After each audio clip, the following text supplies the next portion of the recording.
So guys, अब तक हमने देखा कि जिन्बू को रिवार्ड के तौर पर एक की मिलती है जिसका यूज कर वो किसी भी डंजन में जा सकता है और वो बिल्कुल वैसा ही करता है। वो उस की का यूज कर सब स्टेशन वाले डंजन में चला जाता है। वैसे तो वो किसी भी डंजन में अकेला नहीं गया है, लेकिन जिन्बू समझ गया है अगर उसको ताकतवर बनना है तो उसको अकेले ही डंजन में जाना पड़ेगा। वो डरता हुआ डंजन में चला जाता है और जैसे तैसे वहाँ पर 3 गोब्लिन को मार भी गिराता है, लेकिन तभी उसके पीछे से एक लोहे के दांतों वाला फॉक्स मॉन्स्टर उसके ऊपर हमला कर देता है। सो हेलो गाइस, स्वागत है आपका मेरे यूट्यूब चैनल पर। आज हम बात करेंगे सोलो लेवलिंग के एपिसोड नंबर 4 के बारे में। अगर आपने पिछले एपिसोड्स नहीं देखे हैं तो उनका लिंक आपको डिस्क्रिप्शन में मिल जाएगा। तो चलिए शुरू करते हैं एक नया एडवेंचर बिना किसी देरी के। जिन्वो अपने मन में सोचते हुए कहता है कि वो तो एक ई रैंक वाले गोब्लिन मॉन्स्टर को भी नहीं हरा सकता, ये तो फिर भी उससे बड़े रैंक वाला एक मॉन्स्टर है, तो मैं इस मॉन्स्टर को कैसे हरा पाऊंगा। इसके बाद वुल्फ मॉन्स्टर एक बार फिर से रेडी हो जाता है उसके ऊपर अटैक करने के लिए, लेकिन जिन्वो उस मॉन्स्टर के अटैक को डोज कर लेता है क्योंकि वो समझ गया था कि उसके पास वहाँ पर कोई भी हीलर मौजूद नहीं है। अगर उसको चोट आती है तो उसका खेल समझो खत्म हो गया। जिन्वो समझ गया था कि उसे यहाँ पर कोई भी गलती नहीं करनी है।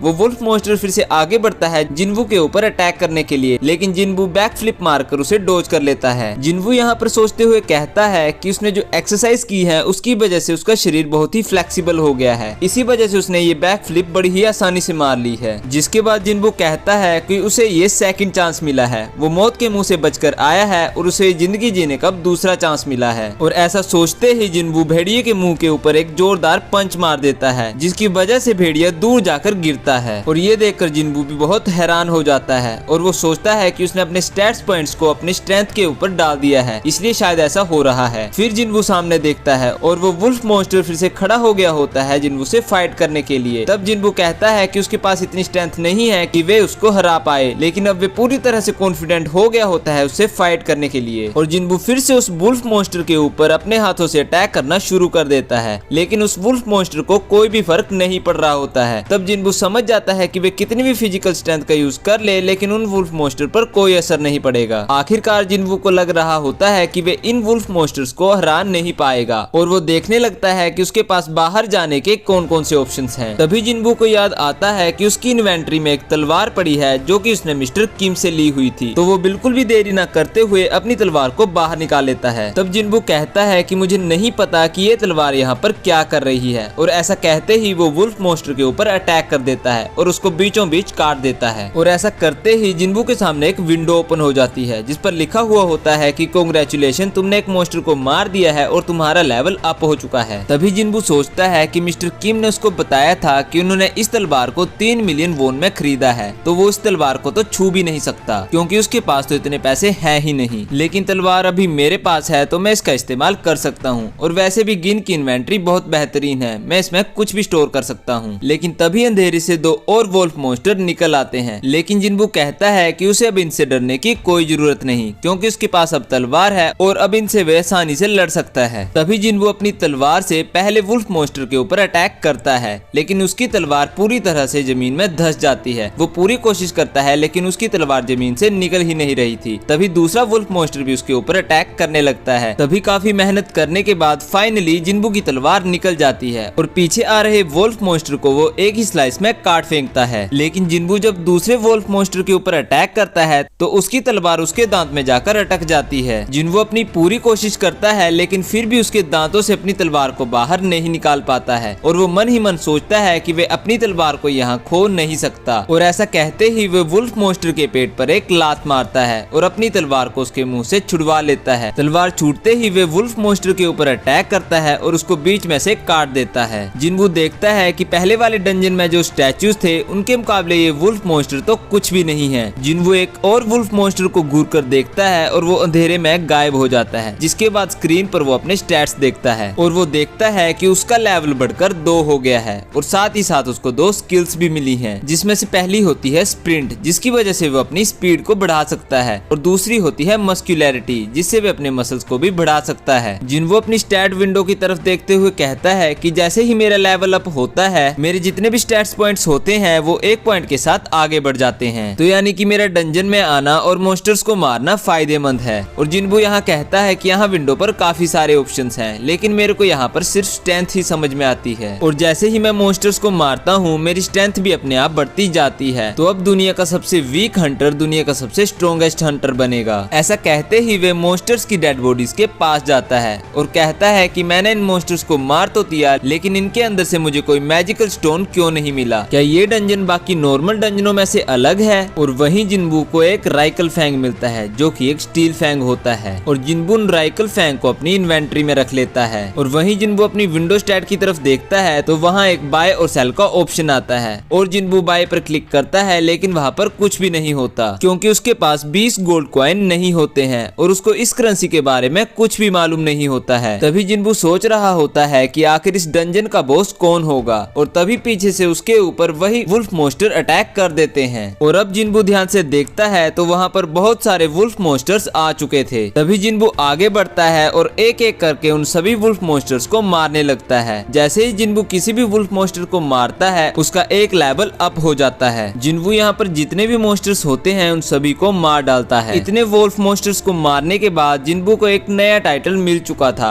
जिसका नाम था वुल्फ स्लेयर। जिन्बू कहता है कि वो हर बार इतने सारे वीपन खरीदता है, लेकिन डंजन में आने के बाद उसके सारे वीपन खराब हो जाते हैं। उसने अपना पहला वीपन 5000 वोन का खरीदा था। जिन्बू ने उस डैगर से काफी सारे मॉन्स्टर्स को मारा है, लेकिन एक मॉन्स्टर से लड़ते वक्त उसकी डैगर टूट गई थी और उस मॉन्स्टर से लड़ने के बाद उसे जो चिप्स मिले थे उन्हें बेचकर वो अपने डैगर की कीमत को भी पूरा नहीं कर पाया था। उसके बाद जिन्बू ने दोबारा कभी वीपन खरीदा भी नहीं और यहाँ जिन्बू सभी वुल्फ मॉन्स्टर्स को मार चुका होता है और वुल्फ मॉन्स्टर्स को मारने के बाद वो अपनी इन्वेंट्री चेक करता है। इस वक्त जिन्बू की इन्वेंट्री में 34 वुल्फ फैंग, 2 वॉर्न ड्रैगन और एक ट्रैवल क्रोन भी होता है। साथ ही में उसको एक हार्ड स्टोन भी मिलता है और इस हार्ड स्टोन की मदद से जिन्बू इस डंजन के बाहर भी जा सकता है। जिन्बू इस हार्ड स्टोन को अपने हाथ में पकड़ लेता है और कहता है कि क्या मुझे इस डंजन से बाहर जाना चाहिए, और दूसरी तरफ वो ये भी सोचता है कि शायद मुझे दोबारा ऐसे डंजन में आने का मौका कभी न मिले और मैं दोबारा अपने आप को कभी स्ट्रॉन्ग ना बना पाऊं, तो मुझे इस मौके का पूरा फायदा उठाना चाहिए और मुझे स्ट्रॉन्ग बन के ही यहाँ से वापस जाना है। तो मुझे इस डंजन से बाहर नहीं जाना चाहिए। और यही सोचते सोचते जिन्बू डंजन के अंदर चला जाता है और आगे जाकर उसको मंकी मॉन्स्टर्स भी मिलते हैं जिनको मारकर वो अपना लेवल अप कर लेता है। और साथ ही साथ जिन्बू के ऊपर वुल्फ मॉन्स्टर्स भी अटैक करते रहते हैं और वो देखता है कि उनके ऊपर जो नाम लिखे हैं उनके कलर के हिसाब से उनकी पावर भी चेंज होती रहती है। जैसे कि व्हाइट कलर से अगर नाम लिखा हुआ है तो वो मॉन्स्टर कमजोर है, अगर ऑरेंज कलर से नाम लिखा हुआ है तो वो मॉन्स्टर ताकतवर है और अगर रेड कलर से नाम लिखा हुआ है तो वो मॉन्स्टर सबसे ज्यादा खतरनाक है। जिन्बू कहता है कि अभी तक मैंने जितने भी मॉन्स्टर्स को हराया है उनके नाम ऑरेंज कलर से लिखे हुए थे, यानी कि वे मॉन्स्टर पावरफुल थे। जिन्बू यहाँ सोचते हुए कहता है कि उसे नहीं पता कि वो इतना ताकतवर हो गया है कि वे इस डंजन के बॉस को हरा भी पाएगा या नहीं। और वो नीचे सीढ़ियों की तरफ डरते हुए कहता है कि हो ना हो मुझे यहाँ नीचे कोई ना कोई बड़ा खतरा जरूर लग रहा है, तो मुझे ऐसा लग रहा है कि हो ना हो डंजन का बॉस नीचे ही होगा।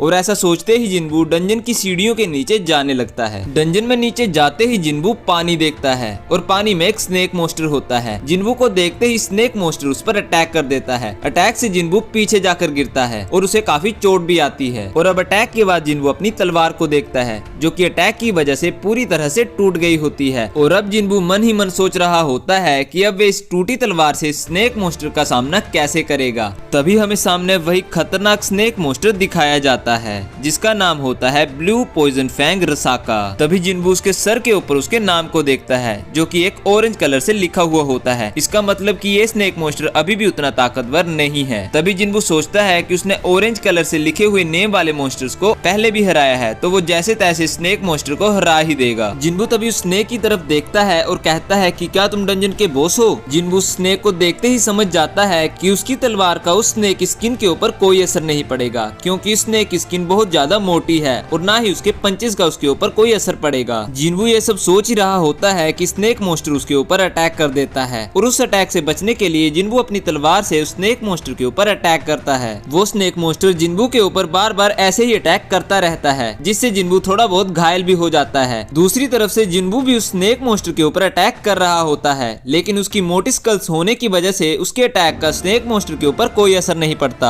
जिनवू ये सोचते हुए कहता है कि इस स्नेक मॉन्स्टर से अगर मुझे कोई भी डायरेक्ट हिट लगी तो मेरा खेल तो खत्म ही समझो। तभी जिनवू जमीन के ऊपर गिर जाता है और रोते हुए अपनी तलवार को पकड़ता है और कहता है कि आखिरकार मुझे और कितना स्ट्रॉन्ग बनना होगा इस स्नेक मॉन्स्टर को मारने के लिए, और आखिरकार मुझे और कितना स्ट्रॉन्ग बनना होगा कि लोग मुझे सबसे वीक हंटर ना बुलाएं। जिनवू सोचते हुए कहता है कि सभी लोग उसको सबसे वीकेस्ट हंटर कहते हैं और वैसे भी मैं सबसे वीकेस्ट हंटर ही तो हूँ, लेकिन जब हमारा सामना उस डंजन के अंदर उन स्टैचूज मॉन्स्टर के साथ हुआ था तब मैंने सभी के साथ अच्छे से पेश आने की कोशिश की थी ताकि समय आने पर वे सभी लोग मेरी मदद कर सकें। मैंने अपनी जान पर खेलकर उन सभी लोगों की जान बचाई थी, लेकिन समय आने पर उन सभी लोगों ने मुझे धोखा दिया और वो सभी लोग मुझे वहाँ मरने के लिए छोड़ गए थे। हालांकि उन लोगों ने मुझे थैंक्स भी कहा था, लेकिन वे काफी नहीं था। जब उनके सामने उनसे ज्यादा ताकतवर मॉन्स्टर्स आ गए तो वो मुझे वहाँ मरने के लिए छोड़ गए थे। और आखिरकार ताकतवर की ही जीत होती है, जो वीक होते हैं वो सबसे पीछे रह जाते हैं और इसीलिए मुझे स्ट्रॉन्ग बनना है और साथ ही में मुझे इस डंजन से भी बाहर जाना है। जिनवू साथ में उस मॉन्स्टर के ऊपर अटैक भी कर रहा होता है। जिनवू अपने मन में सोचते हुए कहता है कि ये स्नेक मॉन्स्टर उन स्टैचूज मॉन्स्टर के सामने तो कुछ भी नहीं है और उसको इस मॉन्स्टर से जरा भी डर नहीं लग रहा है। ये सब सोचते ही जिनवू बहुत ज्यादा गुस्से में आकर उस स्नेक मॉन्स्टर के ऊपर अटैक कर देता है और अपने पंजे उस स्नेक मॉन्स्टर की गर्दन में गड़ा देता है और उस सांप की मोटी स्कल्स भी उसे नहीं बचा पाती हैं और वो स्नेक मॉन्स्टर मारा जाता है। नेक्स्ट सीन हम हॉस्पिटल का देखते हैं, जहाँ डॉक्टर पूछता है कि क्या जिनवू अभी तक वापस नहीं आया, जिस पर रिसेप्शनिस्ट कहती है कि जिनवू सुबह का गया हुआ है लेकिन अभी तक वे वापस नहीं आया है और वैसे भी वो ठीक तो हो ही चुका है और हम लोग उसे कल तो डिस्चार्ज भी करने वाले हैं। जिस पर डॉक्टर कहता है कि हंटर्स के बारे में कुछ नहीं कहा जा सकता, इसलिए उन्हें हॉस्पिटल के अंदर ही रखना चाहिए। जिसके बाद हमें डंजन का सीन दिखाया जाता है, जहाँ उस मॉन्स्टर को मारने के बाद जिनवू बहुत जोर जोर से हंसता है और विंडो स्क्रीन पर दिखाया जाता है कि उसका तीसरा लेवल भी अप हो चुका है, जिसको देखने के बाद वो फिर से जोर जोर से हंसने लगता है। जिनवू स्नेक मॉन्स्टर को मारने के बाद उसी के पास बैठा हुआ होता है और वो कहता है कि स्नेक मॉन्स्टर को मारने के बाद मैं और भी ज्यादा ताकतवर हो गया हूँ और उसको रिवार्ड के तौर पर 2 आइटम्स मिलती हैं, जिनमें से एक होता है डैगर और इस डैगर की खासियत ये है कि इससे काटने के बाद वो किसी भी चीज को पैरालाइज कर सकता है और उसको दूसरी आइटम मिलती है रसाका वैनम, जिससे वे अपनी बॉडी को हार्ड भी कर सकता है। यहाँ जिनवू बहुत बुरी तरह से जख्मी हो चुका होता है, लेकिन उसको इस बात की तसल्ली होती है कि उसको अब एक डैगर मिल चुका है जो कि मिस्टर किम की तलवार से कई गुना ज्यादा अच्छा है और ये डैगर हड्डियों से नहीं बल्कि सांप के दांतों से बना है और इसके अटैक स्टैट्स तो बहुत ही अच्छे हैं। और उसे विंडो स्क्रीन पर दिखाया जाता है कि तुमने डंजन के बॉस को मार दिया है और ये डंजन अब खत्म होने वाली है और इसी सीन के साथ ये एपिसोड खत्म हो जाता है। तो गाइस कैसा लगा आपको ये एपिसोड कमेंट कर जरूर बताइए और मेरे चैनल को सब्सक्राइब कर लीजिए। मैं मिलता हूँ आपको एक नए एपिसोड के साथ, तब तक के लिए बाय बाय।